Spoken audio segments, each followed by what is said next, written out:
السلام علیکم ورحمۃ اللہ وبرکاتہ۔ بسم اللہ والحمد للہ والصلاۃ والسلام علی رسول اللہ، اما بعد۔ اگر رسول اللہ صلی اللہ علیہ وسلم اپنا خلیل بناتے تو سیدنا ابو بکر صدیق رضی اللہ تعالیٰ عنہ کو بناتے۔ اللہ اکبر۔ سیدنا ابو سعید خدری رضی اللہ تعالیٰ عنہ بیان کرتے ہیں کہ رسول اللہ صلی اللہ علیہ وسلم نے فرمایا، لوگوں میں سب سے زیادہ اپنی صحبت اور مال کے ذریعہ مجھ پر احسان کرنے والے سیدنا ابو بکر صدیق رضی اللہ تعالیٰ عنہ ہیں۔ اگر میں اپنی امت میں سے کسی کو اپنا خلیل بناتا تو سیدنا ابو بکر رضی اللہ تعالیٰ عنہ کو بناتا۔ البتہ اسلامی رشتہ ان کے ساتھ کافی ہے۔ مسجد میں کوئی کھڑکی اب کھلی ہوئی باقی نہ رکھی جائے سوائے ابو بکر صدیق رضی اللہ تعالیٰ عنہ کی کھڑکی کے۔ اللہ اکبر۔ یہ حدیث صحیح بخاری اور صحیح مسلم میں ہے۔ صحیح بخاری حدیث نمبر 3904، صحیح مسلم حدیث نمبر 2382۔ اسی طرح ایک دوسری حدیث سیدنا ابن عباس رضی اللہ تعالی عنہ بیان کرتے ہیں کہ رسول اللہ صلی اللہ علیہ وسلم اپنے مرض وفات میں اس حال میں باہر تشریف لائے کہ آپ صلی اللہ علیہ وسلم کے سر مبارک پر پٹی بندھی ہوئی تھی۔ آپ صلی اللہ علیہ وسلم منبر پر بیٹھے، اللہ کی حمد و ثنا کی اور فرمایا، کوئی شخص بھی ایسا نہیں جس نے ابو بکر بن ابو قحافہ سے زیادہ مجھ پر اپنی جان و مال کے ذریعہ احسان کیا ہو۔ اللہ اکبر۔ اور اگر میں کسی کو لوگوں میں سے جانی دوست بناتا یعنی خلیل بناتا تو ابو بکر کو بناتا، لیکن اسلامی رشتہ افضل ہے۔ دیکھو، ابو بکر رضی اللہ تعالیٰ عنہ کی کھڑکی چھوڑ کر اس مسجد کی تمام کھڑکیاں بند کر دی جائیں۔ اللہ اکبر، اللہ اکبر۔ یہ حدیث صحیح بخاری میں ہے، حدیث نمبر 467۔ اللہ اکبر۔ اس طرح اور بھی صحابہ کرام اس حدیث کو بیان کرتے ہیں، بلکہ ایک حدیث میں رسول اللہ صلی اللہ علیہ وسلم نے فرمایا، یہ صحیح مسلم میں حدیث ہے 2383۔ عبداللہ بن مسعود بیان کرتے ہیں کہ رسول اللہ صلی اللہ علیہ وسلم نے بیان کرتے ہوئے فرمایا، اگر میں کسی شخص کو خلیل بناتا تو ابو بکر کو خلیل بناتا، مگر وہ اسلام کی روح سے میرے بھائی اور ساتھی ہیں۔ اللہ اکبر۔ وَلَكِنَّهُ أَخِي وَصَاحِبِي۔ اللہ اکبر۔ لیکن وہ میرے بھائی ہیں اور میرے ساتھی ہیں، اور اللہ تعالیٰ نے تمہارے ساتھی یعنی مجھ کو اپنا خلیل بنایا ہے۔ اللہ اکبر۔ اس طرح اور بھی صحابہ نے اس حدیث کو بیان کیا ہے، اور یہ بہت بڑا شرف اور اعزاز ہے کہ محمد رسول اللہ صلی اللہ علیہ وسلم کس طرح سیدنا ابو بکر صدیق کو فضیلت دے رہے ہیں کہ اگر میں اپنی امت میں سے کسی کو خلیل بناتا تو ابو بکر کو بناتا۔ اللہ اکبر۔ ایک اور فضیلت سیدنا ابو بکر صدیق رضی اللہ تعالیٰ عنہ نبی علیہ الصلوۃ والسلام کو لوگوں میں سب سے زیادہ محبوب اور نبی علیہ الصلوۃ والسلام کے بعد سب سے زیادہ افضل تھے۔ اس پر ہمارا ایمان ہے۔ اس حدیث کو بیان کرنے والے سیدنا جبیر بن مطعم رضی اللہ تعالیٰ عنہ ہیں۔ وہ فرماتے ہیں کہ ایک عورت رسول اللہ صلی اللہ علیہ وسلم کی خدمت میں حاضر ہوئی تو آپ علیہ الصلوۃ والسلام نے ان سے فرمایا کہ بعد میں آنا۔ اس نے کہا اگر میں آؤں اور آپ کو نہ پاؤں تو؟ گویا وہ وفات کی طرف اشارہ کر رہی تھی۔ اس موقع پہ رسول اللہ صلی اللہ علیہ وسلم نے فرمایا اِن لَمْ تَجِدِینِی فَأْتِی ابا بکر، اگر تو مجھے نہ پائے تو ابو بکر صدیق رضی اللہ تعالیٰ عنہ کے پاس آنا۔ اللہ اکبر، اللہ اکبر۔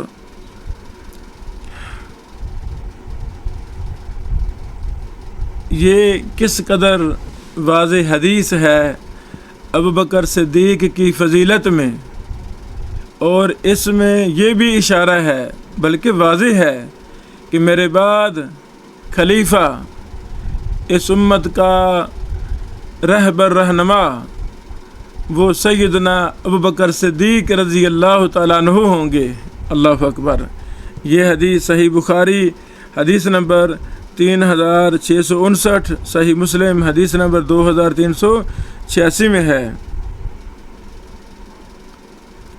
اللہ اکبر۔ اس طرح سیدنا عمار رضی اللہ تعالیٰ عنہ بیان کرتے ہیں کہ میں نے رسول اللہ صلی اللہ علیہ وسلم کو اس وقت دیکھا ہے جب آپ صلی اللہ علیہ وسلم کے ساتھ صرف 5 غلام، 2 عورتیں اور ابو بکر صدیق رضی اللہ تعالی عنہ کے سوا اور کوئی ایمان لانے والا موجود نہ تھا۔ یعنی ابو بکر صدیق رضی اللہ تعالی عنہ وہ ہیں جنہوں نے سب سے پہلے اسلام قبول کیا۔ سبحان اللہ۔ یہ حدیث صحیح بخاری میں ہے، حدیث نمبر 3660۔ ام المومنین ہماری امی جان امی عائشہ صدیقہ رضی اللہ تعالیٰ عنہ نے فرمایا کہ رسول اللہ صلی اللہ علیہ وسلم نے اپنی بیماری میں فرمایا کہ ابو بکر سے کہو کہ وہ لوگوں کو نماز پڑھائیں۔ امی عائشہ بیان کرتی ہیں کہ میں نے عرض کیا کہ ابو بکر آپ کی جگہ کھڑے ہوں گے تو وہ رونے کی وجہ سے لوگوں کو سنا نہ سکیں گے۔ اللہ اکبر۔ اس لیے آپ عمر سے فرمائیے کہ وہ لوگوں کو نماز پڑھائیں۔ آپ رضی اللہ تعالیٰ عنہ نے فرمایا کہ میں نے سیدہ حفصہ سے کہا کہ وہ بھی کہیں کہ اگر ابو بکر آپ کی جگہ کھڑے ہوئے تو رونے کی وجہ سے لوگوں کو نہ سنا سکیں گے۔ یعنی یہ بات امی عائشہ نے خود بھی کہی اور امی عائشہ نے رضی اللہ تعالیٰ عنہ نے سیدہ حفصہ سے بھی کہا کہ آپ بھی یہ بات رسول اللہ صلی اللہ علیہ وسلم سے ارشاد فرمائیں، آپ کو مشورہ دیں کہ ابو بکر نرم طبیعت والے ہیں، وہ نماز میں رونے لگیں گے آپ کے مصلی پر کھڑے ہو کر۔ اللہ اکبر، اللہ اکبر۔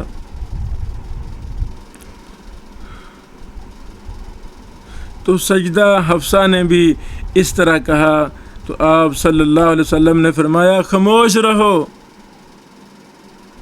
آپ نے فرمایا خاموش رہو، تم صواحب یوسف کی طرح ہو۔ ابو بکر سے کہو کہ وہ لوگوں کو نماز پڑھائیں۔ پر سیدہ حفصہ رضی اللہ تعالیٰ عنہ نے سیدہ عائشہ رضی اللہ تعالیٰ عنہ سے کہا بھلا مجھ کو کہیں تم سے بلائی پہنچ سکتی ہے۔ اللہ اکبر، اللہ اکبر۔ رسول اللہ صلی اللہ علیہ وسلم اپنی زندگی میں اپنے مصلی امامت پر سبحان اللہ محمد رسول اللہ صلی اللہ علیہ وسلم سیدنا ابوبکر صدیق کو کھڑا کر کے گئے ہیں، اپنا نائب اپنا خلیفہ بنا کر گئے ہیں۔ اللہ اکبر۔ یہ حدیث صحیح بخاری حدیث نمبر 679، صحیح مسلم حدیث نمبر 418 میں یہ موجود ہے۔ اس طرح اس حدیث کو بیان کرنے والے اور بھی صحابہ کرام ہیں۔ سیدنا ابو موسیٰ اشعری رضی اللہ تعالیٰ عنہ بھی بیان کرتے ہیں، سیدنا عبداللہ بن عمر رضی اللہ عنہما وہ بھی بیان کرتے ہیں۔ اللہ اکبر، اللہ اکبر۔ ایک اور حدیث، اس حدیث کے راوی سیدنا عبداللہ بن زمعہ رضی اللہ تعالیٰ عنہ ہیں۔ وہ بیان کرتے ہیں کہ جب نبی کریم صلی اللہ علیہ وسلم مرض الوفات میں مبتلا ہوئے تو میں بھی آپ کے پاس مسلمانوں کی ایک جماعت میں موجود تھا۔ اتنے میں سیدنا بلال رضی اللہ تعالیٰ عنہ نے آپ کو نماز کے لیے بلایا تو رسول اللہ صلی اللہ علیہ وسلم نے کسی سے کہا، کسی سے کہہ دو کہ لوگوں کو نماز پڑھا دے، بلال کسی سے کہہ دے لوگوں کو نماز پڑھائیں۔ تو عبداللہ بن زمعہ باہر نکلے تو عمر رضی اللہ عنہ لوگوں میں تھے اور ابو بکر صدیق رضی اللہ تعالیٰ عنہ وہاں لوگوں میں موجود نہ تھے۔ میں نے کہا کہ عمر آئیے اور لوگوں کو نماز پڑھائیے۔ چنانچہ عمر رضی اللہ تعالیٰ عنہ آگے آئے اور جب انہوں نے تکبیر کہی تو نبی کریم صلی اللہ علیہ وسلم نے ان کی آواز سنی اور عمر رضی اللہ تعالیٰ عنہ بلند آواز والے تھے تو فرمایا کہ ابو بکر کہاں ہے؟ اللہ اکبر، اللہ اکبر۔ عمر نے فرمایا ابو بکر کہاں ہے؟ اللہ اور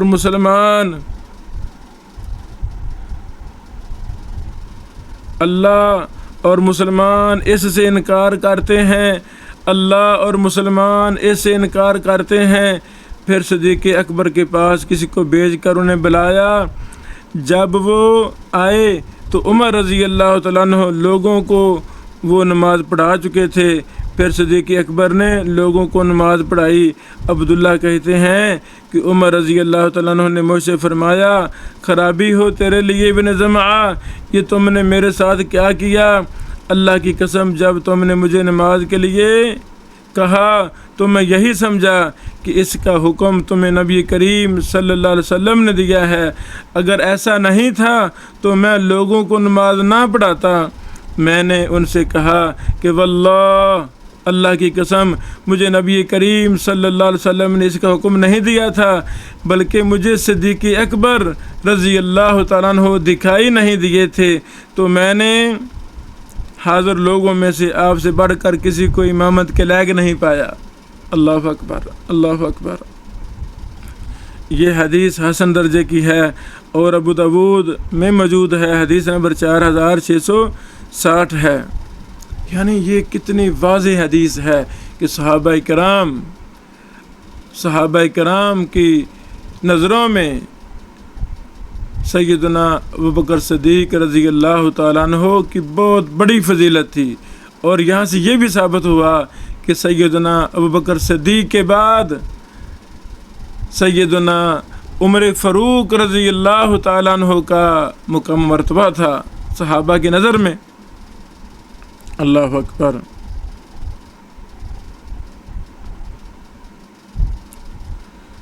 ایک اور حدیث سیدنا سہل بن سعد رضی اللہ تعالیٰ عنہ سے روایت ہے کہ قبیلہ بنی عمر بن عوف کی آپس میں لڑائی ہوئی تو یہ بات نبی اکرم صلی اللہ علیہ وسلم کو پہنچی، پس آپ صلی اللہ علیہ وسلم ظہر کی نماز کے بعد ان کے درمیان صلح کی غرض سے تشریف لائے اور سیدنا بلال رضی اللہ تعالیٰ عنہ سے فرمایا اگر نماز عصر کا وقت ہو جائے میں تمہارے پاس نہ آؤں تو تم ابوبکر سے کہنا کہ وہ لوگوں کو نماز پڑھا دیں۔ اللہ اکبر۔ یہ حدیث بھی ابو داؤد میں ہے، صحیح درجہ کی حدیث ہے، حدیث نمبر 941 ہے۔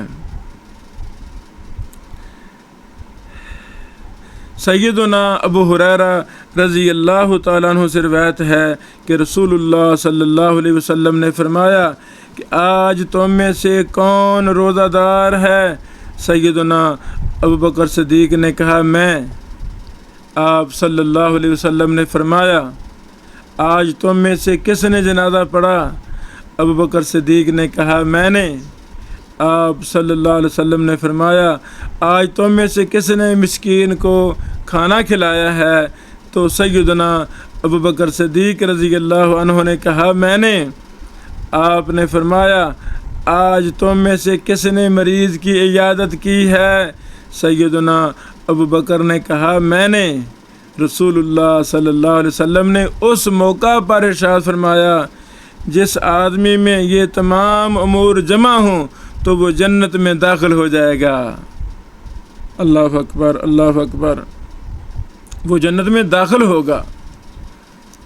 مجتمعنا فی امرئ الا دخل الجنہ، یہ ساری صفات جس شخص میں جمع ہوں گی وہ جنتی ہے۔ اللہ اکبر، اللہ اکبر۔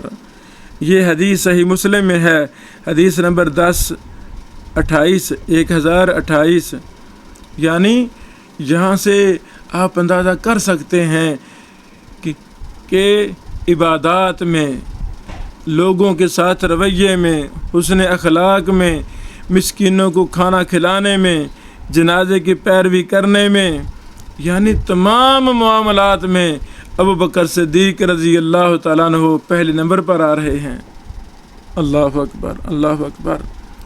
ایک حدیث نہیں، درجنوں احادیث ہیں، درجنوں احادیث جن میں سیدنا ابو بکر صدیق رضی اللہ تعالیٰ عنہ کو جنتی قرار دیا گیا ہے۔ ہمارا ایمان ہے صحابہ کرام وہ برگزیدہ ہستیاں ہیں کہ وہ ساری کی ساری جنتی ہیں، ہمارا ایمان ہے۔ اللہ اکبر، اللہ اکبر۔ اسی طرح ایک حدیث سیدنا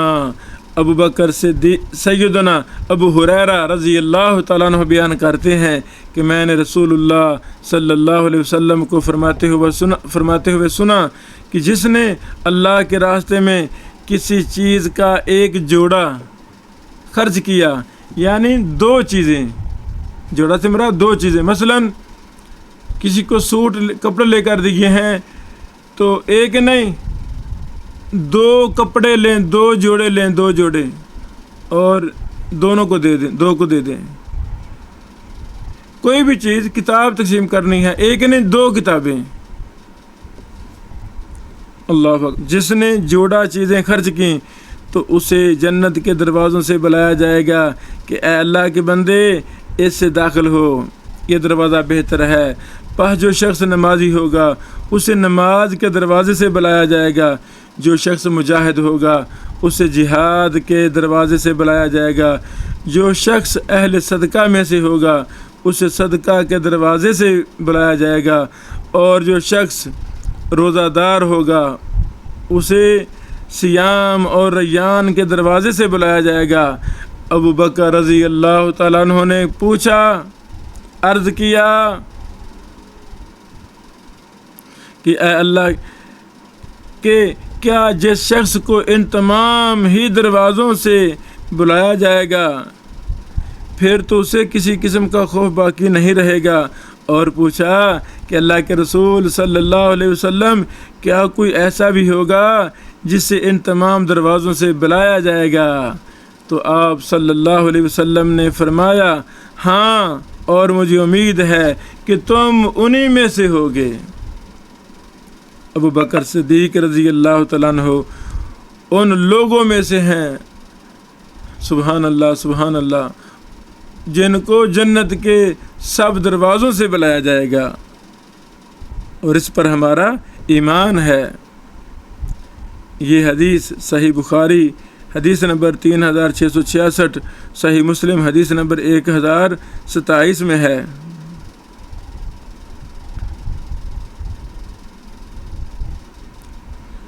اسی طرح امی عائشہ صدیقہ رضی اللہ تعالیٰ عنہ روایت کرتی ہیں کہ رسول اللہ صلی اللہ علیہ وسلم نے اپنے آخری مرض کے دوران میں مجھ سے فرمایا، اپنے والد ابو بکر اور اپنے بھائی کو میرے پاس بلاؤ تاکہ میں ایک تحریر لکھ دوں۔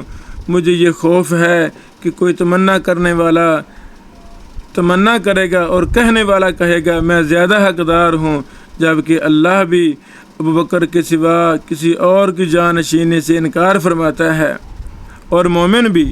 اللہ اکبر۔ یہ حدیث صحیح بخاری صحیح مسلم میں ہے۔ صحیح بخاری حدیث نمبر 7217 ہے، صحیح مسلم 2387 ہے۔ امی عائشہ صدیقہ رضی اللہ تعالی عنہا نے بیان کیا کہ ایک سفر میں ہم رسول اللہ صلی اللہ علیہ وسلم کے ساتھ گئے۔ لمبی حدیث ہے، مختصر کر رہا ہوں۔ اور اس سفر میں آپ رضی اللہ تعالی عنہا کے ہار گم، امی عائشہ کا ہار گم ہونے اور لوگوں کو پانی نہ ملنے کی وجہ سے تنگی کا سامنا کرنا پڑا، اور ابو بکر رضی اللہ تعالی عنہ کا سیدہ عائشہ کو ڈانٹنے کا ذکر ہے۔ تو اسی موقع پر اللہ تعالیٰ نے تیمم کا حکم نازل فرمایا اور سب نے تیمم کیا۔ اس پر سیدنا اسید بن حضیر رضی اللہ تعالیٰ عنہ نے کہا کہ اے آل ابو بکر، یہ تمہاری کوئی پہلی برکت نہیں ہے، یہ تمہاری کوئی پہلی برکت نہیں ہے۔ سیدہ عائشہ نے بیان کیا، پھر ہم نے جب اس اونٹ کو اٹھایا جس پر میں سوار تھی تو اس کے نیچے سے ہمیں ہار مل گیا۔